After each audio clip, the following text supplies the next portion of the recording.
Olá, você que me segue no Rodrigo Silva Arqueologia, estamos de volta para mais um bate-papo semanal e eu não esqueci a minha promessa de procurar colocar 2 vídeos semanais. O problema é o tempo, mas eu vou tentar me esforçar para isso, eu não esqueci da promessa. E hoje eu gostaria de falar com vocês sobre a síndrome de Elias. E muita gente deve estar se perguntando o que o Rodrigo quis dizer com isso, adquirir síndrome de Elias, a síndrome de Elias. Bom, antes de entrar no assunto, eu gostaria de convidar você que ainda não é inscrito no canal a se inscrever, se gostar do conteúdo, deixar o seu like, ativar o sininho de notificações e também deixar o seu comentário, porque isso ajuda no engajamento do canal, tá bem? Vamos então ao ponto. Síndrome de Elias. O que é isto? Eu sei que muitos que são inscritos aqui no canal, talvez sejam da área médica ou da área de saúde, e nunca ouviram falar dessa síndrome. Outros estão apontando ou apostando que eu estarei falando de uma aplicação homilética. Deve ser algum sermão que ele vai falar da síndrome de Elias, mas até com um protesto. A Bíblia não fala que Elias era doente. Que síndrome é essa? Será que ele vai inventar algo que não está na Bíblia? Outros ainda até apostarão dizendo que eu vou falar da depressão de Elias, porque eu já fiz menção disso vez ou outra no passado. Deixe-me apresentar para vocês que esse diálogo que eu estou tendo com vocês hoje é fruto de uma vivência espiritual que eu tive há poucos dias estudando a vida de Elias. Eu senti uma impressão muito forte do Espírito Santo em meu coração para estudar a vida de Elias, como resposta até a alguma aflição, alguma angústia que eu estava passando. E Deus também colocou em meu coração, fala isso para o povo.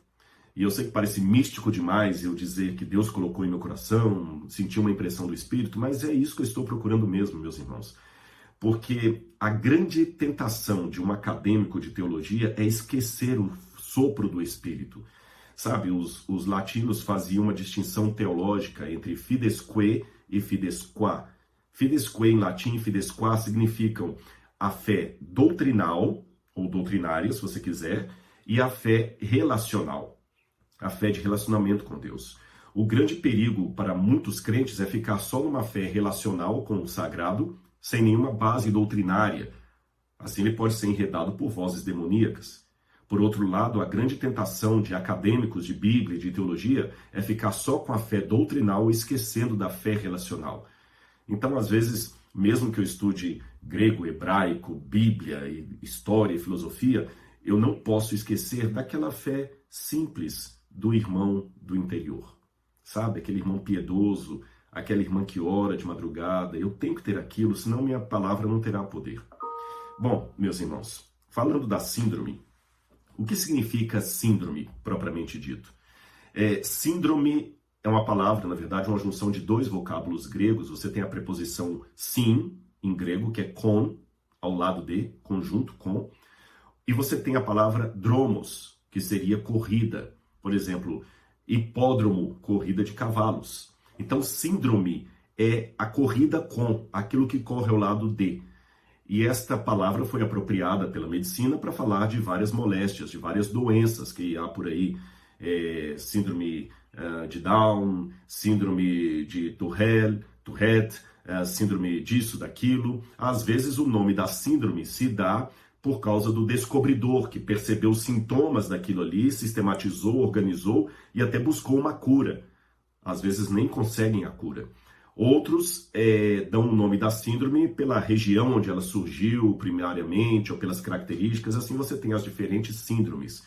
E eu estou tomando a licença poética de falar da síndrome de Elias para perceber alguns sintomas da vida dele que eu vi muito parecidos com coisas que eu sinto. E aqui estou partilhando para vocês uma pregação que primeiro eu vi na Bíblia para mim mesmo. Em princípio, deixe-me dizer que eu admiro muito a figura de Elias. Não somente eu, até os judeus, tanto é que os 2 grandes profetas do Antigo Testamento, na visão judaica, são Elias e Moisés. Moisés representando a lei e Elias representando os profetas. A lei e os profetas, Moisés e Elias. Jesus, quando foi transfigurado, quem aparece ali na transfiguração? Moisés e Elias, a lei e os profetas. E assim vai. Em Apocalipse 11, quando fala das 2 testemunhas, as características que você vê são de Moisés e Elias. As escrituras são resumidas no perfil profético desses 2 homens, Moisés e Elias. Falando de Elias, o próprio nome dele já dá uma força. Elias.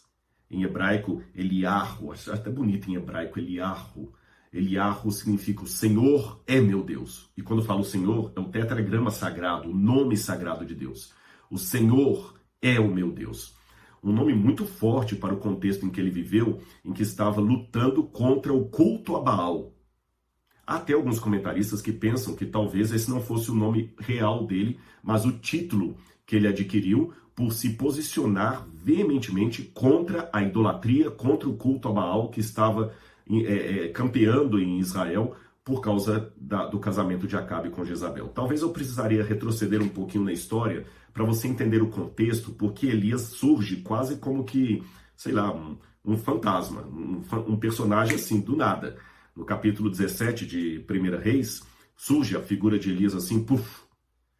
E não há muito sobre a vida anterior dele. Mas o contexto talvez nos dê alguns esclarecimentos, principalmente para descobrir os sintomas desta que eu estou chamando de síndrome de Elias e que eu me identifico com ela. Você sabe, depois da morte de Salomão, houve uma briga entre os hebreus e houve uma divisão do reino de Salomão.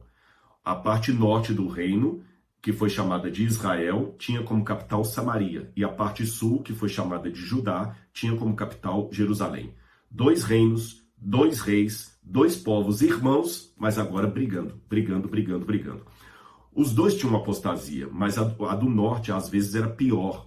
E houve muita crise moral, espiritual. As leis de Moisés começaram a ser esquecidas, as leis do Deuteronômio, e o povo já não cumpria mais com as regras religiosas. Jeroboão mandou colocar 2 ídolos, um em Betel, outro em Dan, só para o povo parar de celebrar a Páscoa em Jerusalém. Uma apostasia generalizada e nacional. E junto com essa apostasia vieram crises políticas, financeiras, econômicas. Então você vê os reis começando a estabelecer alianças. Omri começou com isso. E é nessas alianças políticas com reis pagãos que houve os casamentos, como o de Acabe com Jezabel. Casamentos políticos, sem amor, como muitos que aconteceram, por exemplo, na Europa. Você sabe que muitos reis da Europa tinham parentes em toda parte da Europa, porque havia casamentos entre as casas. Você vê, por exemplo, a nossa monarquia brasileira, luso-brasileira, né, que foi de Dom Pedro I ali. Dom Pedro era filho de Carlota Joaquina, que era da Espanha, não era de Portugal. E ele também se casou com uma princesa da Áustria. E assim vai. Então há muitas misturas de famílias aí.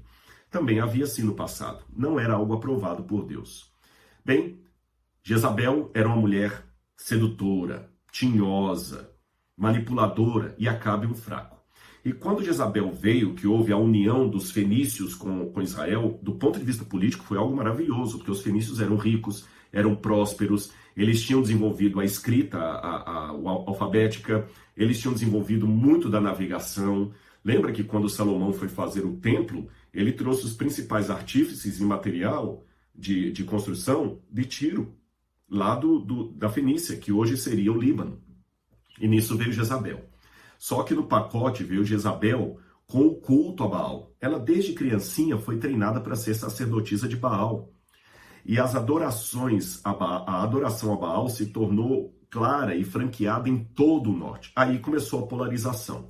Havia um grupo de profetas mais conservadores que achavam que tudo aquilo era uma apostasia. E havia um grupo mais progressista, desculpa, esse é o nome, não quero ofender, alguns acham que é uma ofensa falar isso, mas eram progressistas, que queriam ver ali uma união, uma oportunidade de ter, quem sabe, um judaísmo reformado, modificado, atualizado, modernizado para os padrões da época, onde, quem sabe, Javé podia ser unificado com o culto a Baal. Tanto é que eles colocaram até uma esposa para Javé, Áxera. Áxera, que no culto a Baal era a mãe de Baal, ela também, em alguns momentos, foi chamada de mãe de Javé, ou mãe do Senhor, perdão, mãe não, esposa de Javé, esposa do Senhor. Ou seja, para eles era muito ruim ter um Deus israelita solitário. O Deus do Sinai era muito solitário, então arrumaram uma esposa para ele que era da família de Baal. Imagina a idolatria. Bem, é nesse contexto de brigas que surge Elias. Um nome com tanta força, né? Eliarro, O Senhor é meu Deus. E é interessante que a maneira como fala isso em hebraico realmente é impactante. O Senhor é meu Deus. Eliarro. Certamente era contra o culto a Baal.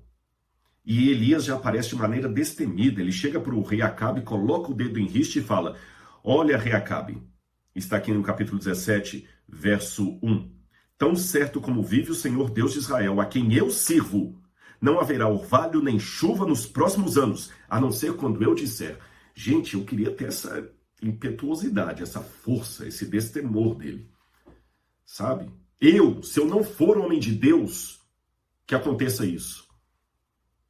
Nossa, mas eu me identifico com ele também no sentido que às vezes dá vontade de brigar em nome do Senhor, sabe? De falar, olha, se o que eu estou falando não é palavra de Deus, que o Senhor me dê lepra agora. Mas ao mesmo tempo que eu vejo esse destemor em Elias e vejo o poder de Deus muito grande na vida dele, pouco tempo depois começou realmente a estiagem e o próprio Elias vai para o ribeiro de Querit, que é um dos ribeiros ali do Jordão, e ele fica bebendo água ali e os corvos vêm alimentá-lo. Há uma discussão teológica sobre o que seriam esses corvos, se tratam realmente de aves. Há alguns que pensam que poderiam ser não aves, mas árabes ou mercadores, porque a palavra hebraica que ali está traduzida, dependendo da forma como você coloca as vogais, você pode ler corvos ou pode ler árabes ou mercadores. Então alguns facilitam mais a compreensão do texto, dizendo que Elias foi alimentado por árabes. Eu não vou entrar no mérito da questão, o meu foco aqui é outro. O fato é que Deus o alimentou de maneira sobrenatural. E quando o ribeiro secou, aí me chama a atenção que Deus manda Elias justamente para onde? Para Sidom. Vai lá para Sarepta, que fica em Sidom, e ali eu vou mandar alguém para cuidar de você. Sidom, meus irmãos, era da região dos fenícios. Era justamente o território dos inimigos. E Deus mandou Elias para lá, para o território dos inimigos. E eu vou fazer um vídeo sobre isso. Como é que eu tenho, às vezes, que entender que existe gente sincera lá. Aquela viúva era sincera. Elias talvez tinha a tendência, e Deus estava como um bom psicólogo e paciente terapeuta, trabalhando o coração de Elias. Elias era tão apaixonado pela causa do Senhor que por ele passava a régua e todo mundo que era de Baal estava condenado. Mas Deus mostrou que mesmo na religião de Baal havia pessoas sinceras. Ele queria mostrar isso para Elias. Elias obedece a Deus e vai lá para a região dos inimigos. Quem sabe para quebrar um pouco do chauvinismo dele. E irmãos, aqui novamente eu me identifico com Elias porque a minha maior dificuldade, e eu oro a Deus sempre por isso, é me lembrar que por detrás da frase de Twitter de alguém que está me lacrando, existe uma alma por quem Jesus morreu. Esta é uma parte que mexe, porque a vontade humana é cair, bater nos peitos, sabe? É dar o pé no peito lá e rebentar e chamar para briga e falar, vamos debater, vou provar que você está falando besteira. E Deus fala, não, calma. Ali tem uma pessoa por quem eu morri e quero salvar. Tanto quanto quero salvar você. Ali tem alguém que eu amo tanto quanto amo você. E dentre aqueles que o seguem, que seguem aquele que discorda de você, existem pessoas tão sinceras quanto você. Irmãos, isso é um tapa na cara. Não significa que agora eu vou amaciar a mensagem que Deus deu. Deus ordena. Deus mandou fechar o céu mesmo e não trazer chuva. Deus condena o culto a Baal. Não podemos negociar isso. Temos que falar com firmeza aquilo que Deus colocou em nosso coração. E não pensem que isto é uma promessa de que a minha retórica em defender aquilo que eu acredito ser verdadeiro à luz da palavra vai diminuir. Não. Pelo contrário. Vai aumentar. Mas em meio a essa retórica eu tenho sempre que lembrar que entre os adoradores de Baal há uma viúva sincera. E alguém pode falar, Rodrigo, como é que você sabe que ela adorava Baal? Simples, porque quando Elias chega até ela e pede comida para ela, ela fala assim, capítulo 17, verso 12, tão certo como vive o Senhor, seu Deus. Então ela admite que Adonai, Hashem, era o Deus de Elias, não dela. E Elias fica na casa daquela mulher. E eu imagino o Espírito falando com Elias, tá vendo, Elias? Tem gente sincera aqui também. Não passe a régua. Depois disso, Elias, o filho dela, morre. E de novo Elias, com um poder muito grande, ressuscita o menino. Ele ressuscita o menino. Ele faz primeiro multiplicar o azeite da botija dela, a farinha, e depois ressuscita o menino. Que poder, gente. Eu queria uma migalha desse poder. Que fé daquele homem. Mas Deus agora fala com Elias. Tem alguns problemas com a sua mensagem, Elias. Ela trouxe consequências. Imaginem só. Elias, por causa da apostasia de Acabe, deu uma mensagem dura. Não vai chover enquanto eu não der a ordem. Mas vejam que interessante. Esse castigo de Deus não foi só sobre a casa de Acabe. O país todo sofreu pela apostasia do rei. Nem os profetas sinceros de Deus foram poupados. Porque graças à dura mensagem de Elias, Jezabel ficou tão chateada, tão possessa, que ela mandou matar os profetas de Deus. E Acabe fez vista grossa. E muitos profetas de Deus foram mortos por ordem de Jezabel. Obadias conseguiu salvar 100 da morte ali numa caverna, correndo o risco da própria vida, mas outros não conseguiram ser salvos. Agora imagine a crise de consciência que isso não deve ter dado em Elias. No momento ele falou, puxa, eu preguei, mas graças à minha mensagem, alguns devem ter até culpado Elias. Veja bem, nós estávamos bem. Estava tendo uma rivalidade entre os que queriam voltar à lei deuteronômica, os que queriam fazer um diálogo cada vez maior com a religião fenícia, mas todo mundo estava vivendo bem. Aí veio esse Elias, atiçou a raiva da rainha, e por culpa dele, eu perdi meu pai que era profeta, eu perdi meu irmão que era profeta, eu perdi meu filho que era profeta. Imagine. Essa é uma situação muito complicada para quem prega com força a palavra de Deus, porque depois que você atiça o vespeiro, principalmente o vespeiro da internet, às vezes a gente fica assim, Senhor, será que eu não fui longe demais? Será que eu não deveria ter sido um pouco ameno, ter tirado aquela frase? Confesso para vocês, vem o fantasma da dúvida. Sim, vem. Quando você vê os resultados. Mas havia por detrás de tudo isso aqui um Deus que estava agindo. Olha, o filho da viúva de Sarepta foi salvo. Ele ressuscitou. Mas quantas viúvas não perderam seu filho pela fome, que era um resultado da palavra de Elias? Mas espere um pouco. Aquela fome, aquele castigo, não era resultado da palavra de Elias. Era resultado da apostasia que antecedia a palavra de Elias. A palavra de Elias apenas deu nome ao pecado. E quando você dá nome ao pecado, você atiça realmente o vespeiro. Então o profeta de Deus, o pregador de Deus, ele não tem que temer as consequências. Eu tenho que lembrar disso, porque as consequências virão. A verdade sempre é polêmica.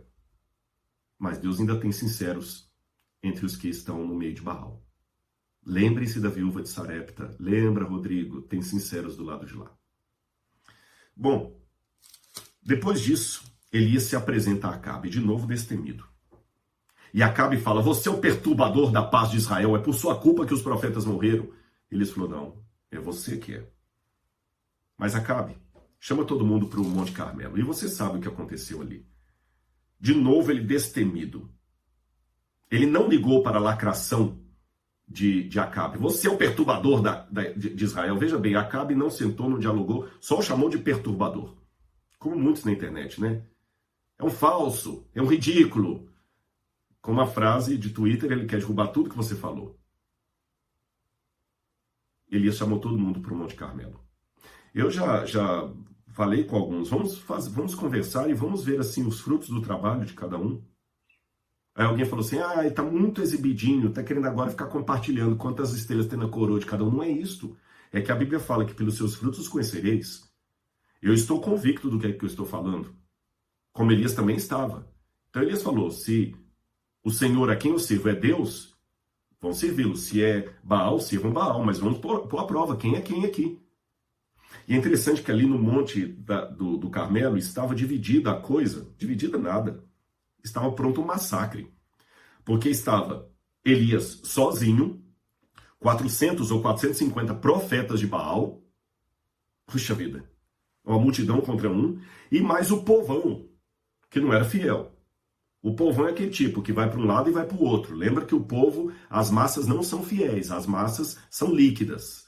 A mesma multidão, lembra? Nós temos uma multidão que no domingo está clamando que Jesus é o rei de Israel e entrando com palmeiras nas mãos, levando Jesus para o jumentinho até a entrada de Jerusalém. 6 dias depois, essa multidão desapareceu, não me perguntem para onde foram, e uma outra multidão aparece trocando Jesus por Barrabás e pedindo a morte de crucifixão de Jesus.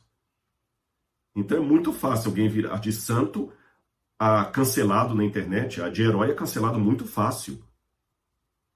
E aquela multidão estava. Por isso que Elias fala, até quando vocês vão colchear entre dois senhores? E de novo eu vejo um Elias cheio do poder, mas ainda vejo também um Elias irônico. Quando ele começa a ver que os profetas de Baal estão se retalhando e que nada acontece, ele fala, gritem mais alto. Estou lendo agora o capítulo 18, 27. Gritem mais alto, porque ele é Deus. Pode até ser que esteja meditando, atendendo a necessidades ou viajando, ou talvez esteja dormindo e necessite que o acordem. Alguns pensam que no original hebraico, essa expressão atendendo a necessidades pode ser uma forma jocosa de falar, talvez ele esteja no banheiro, defecando.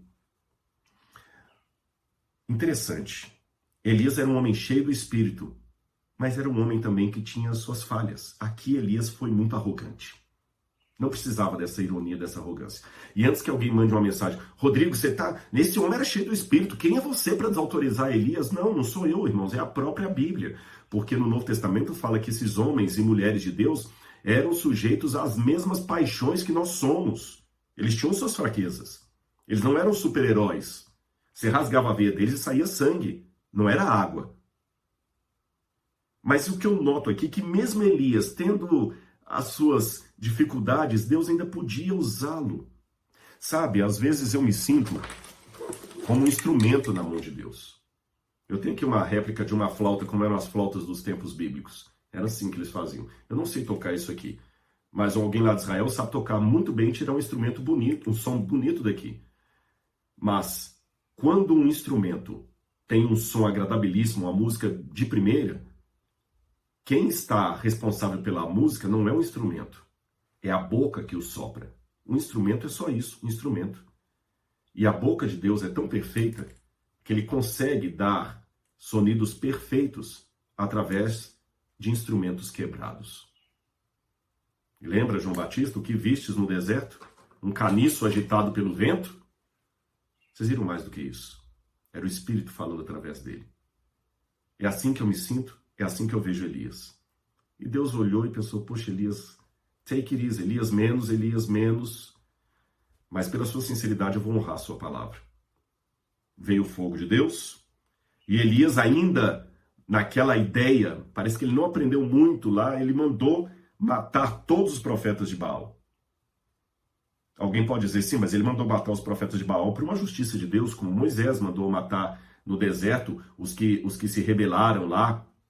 Você lembra? Nadab e Abiú, Nadab e Abiú vem depois, desculpe-me, Coré, os filhos de Coré, aquela coisa toda, e realmente a terra abriu, muitos foram engolidos, outros foram mortos. Aqui foi uma justiça divina, eu reconheço isso. Mas mesmo naquela espada, em agir na justiça divina, havia aquele Elias que talvez tinha uma xenofobia muito grande. Aí, olha como Deus foi trabalhando. Elias falou, Acabe, vai chover. E me chama a atenção que quando ele manda a notícia para Acabe, fala com Acabe para descer, manda Acabe subir para comer, manda Acabe descer para que a tempestade não pegue. Aqui o verso 46 diz que a mão do Senhor veio sobre Elias, que cingiu os lombos e correu na frente de Acabe até a entrada de Jezreel. Esse ato dele aqui, pelo comportamento da época, Elias foi como um lacaio, como um empregado. O empregado que ia correndo à frente do carro do seu senhor ali, correndo para guiar o carro para que o senhor não fosse no rumo correto. É como se Deus falasse assim, Elias, você agora vai servir aquele que eu te chamei para combater. Uau! Acabe era a causa de tudo aquilo. Ele era o líder. E Deus mandou Elias correr à frente do carro dele como um escravo. Que é isso que o texto dá a entender. como um escravo. E eu penso, Rodrigo, Deus às vezes me chama para combater algumas pessoas através da pregação, mas ao mesmo tempo me chama para servi-las. Eu tenho às vezes colocar o dedo em riste e falar para alguns, você não está com o Espírito de Deus e ponto. E vocês vão me ouvir falar isso. Mas ao mesmo tempo ele fala, agora vai lá e sirva aquele que você denunciou. Será que eu estou preparado para isso? A minha síndrome de Elias às vezes resiste, não quer aceitar. O resultado? Chove, mas Jezabel não se dá por convencida e manda matar Elias. Aí o quadro muda. A síndrome de Elias bate forte sobre ele e ele foge. E irmãos, eu conheço toda a região onde essa história aconteceu. Eu conheço o Carmelo, eu conheço Beersheba, eu conheço o deserto, eu conheço o Horebe. Elias correu quilômetros e quilômetros. Ele foi com o servo dele, deixou em Beersheba e depois fugiu. Fuga e depressão. Quantas vezes eu já fiquei tentado a desligar redes sociais, não mexer com mais nada, porque eu vou contar para vocês, ser conhecido tem um lado bom, agradável, mas tem um lado ruim.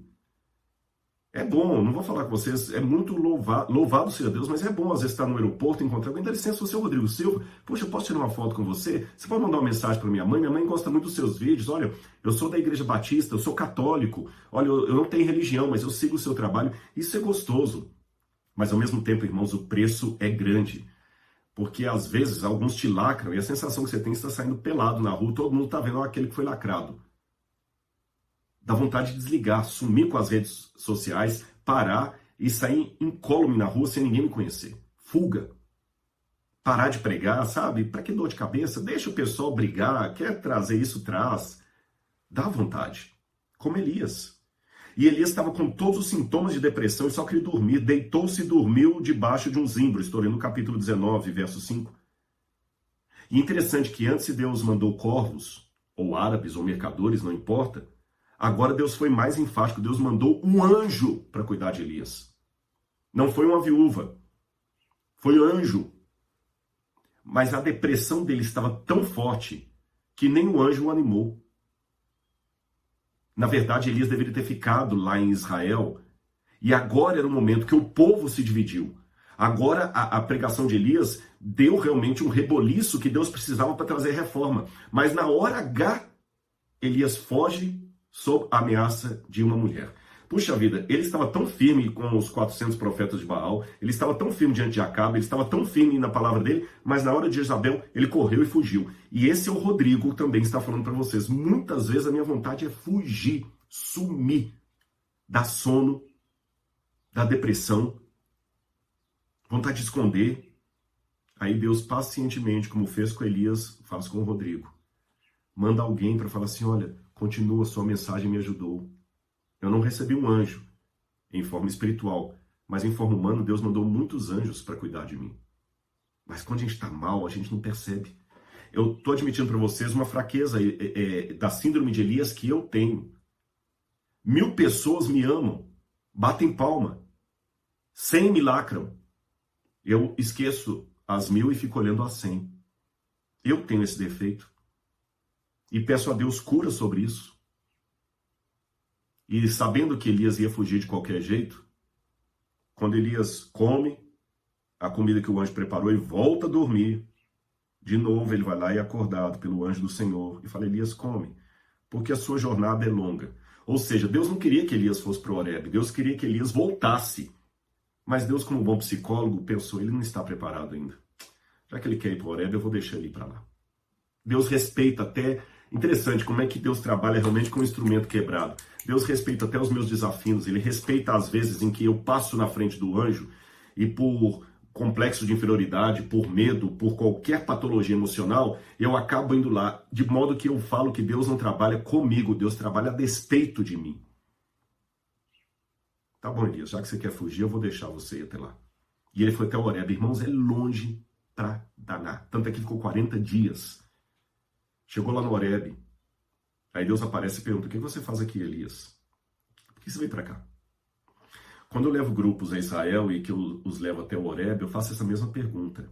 A gente faz um culto ali ao pé do Horebe, e eu pergunto para eles, por que vocês vieram para cá?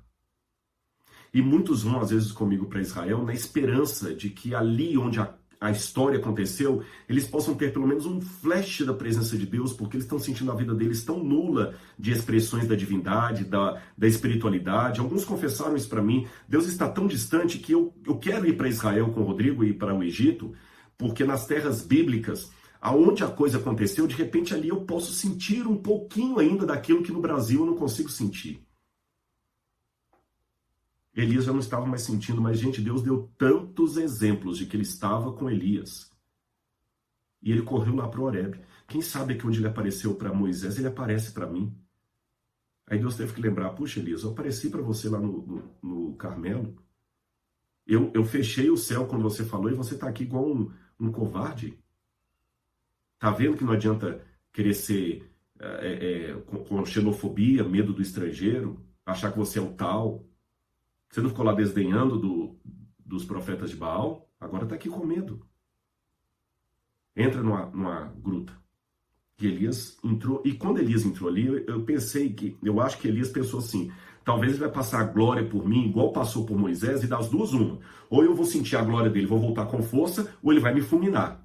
Porque ele estava querendo a morte. Lembra que Elias pediu para morrer. Ele queria morrer. A depressão dele estava fortíssima. Aí Deus fez tudo ao contrário do que fez com Moisés. Passou um terremoto.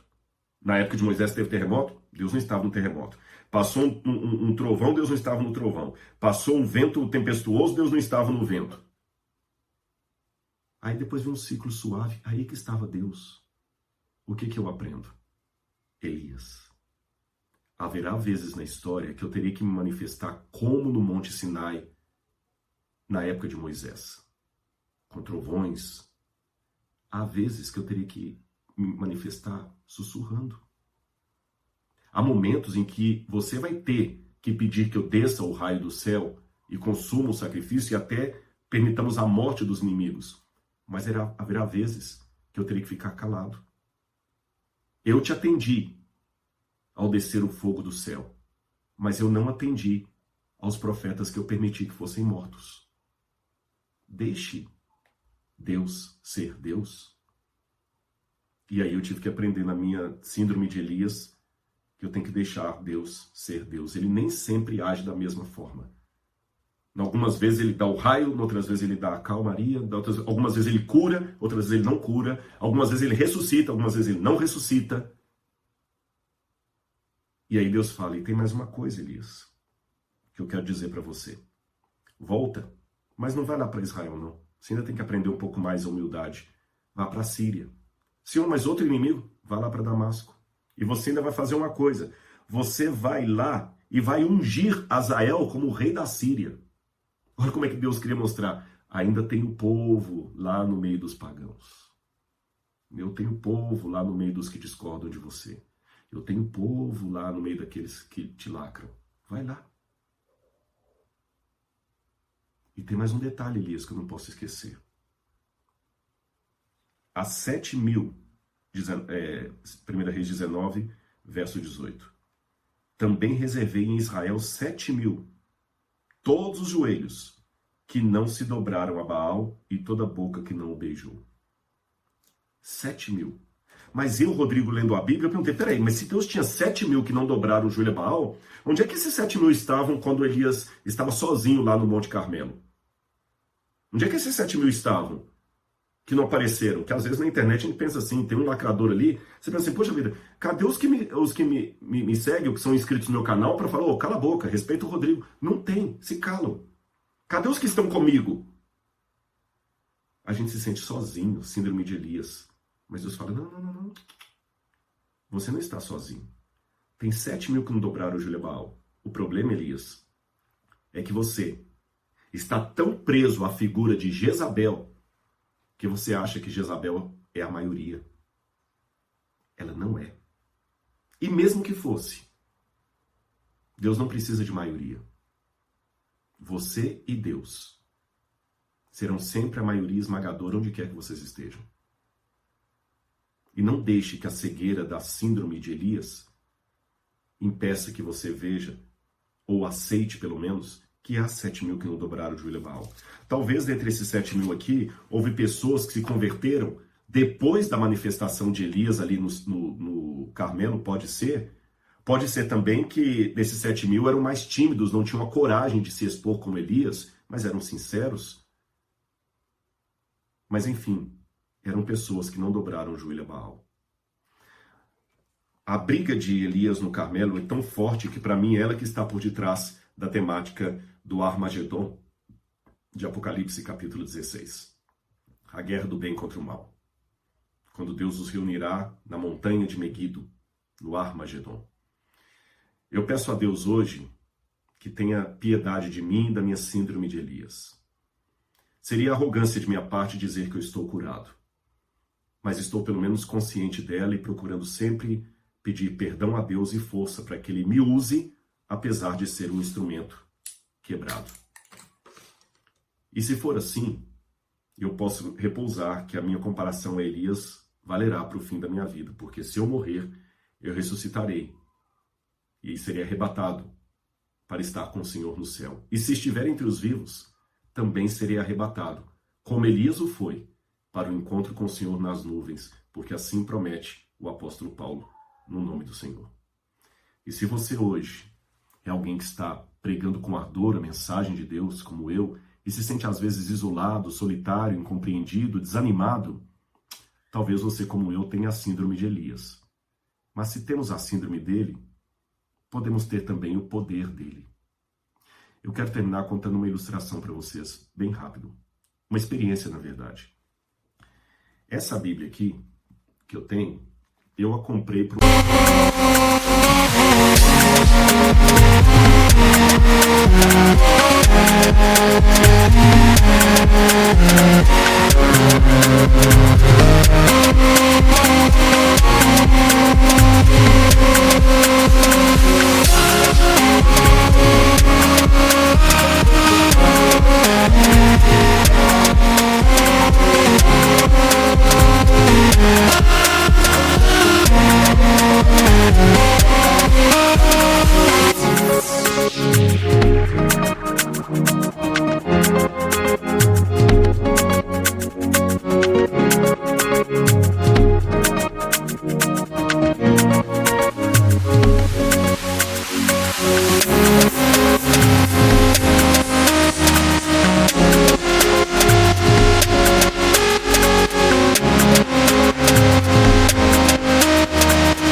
muito interessante.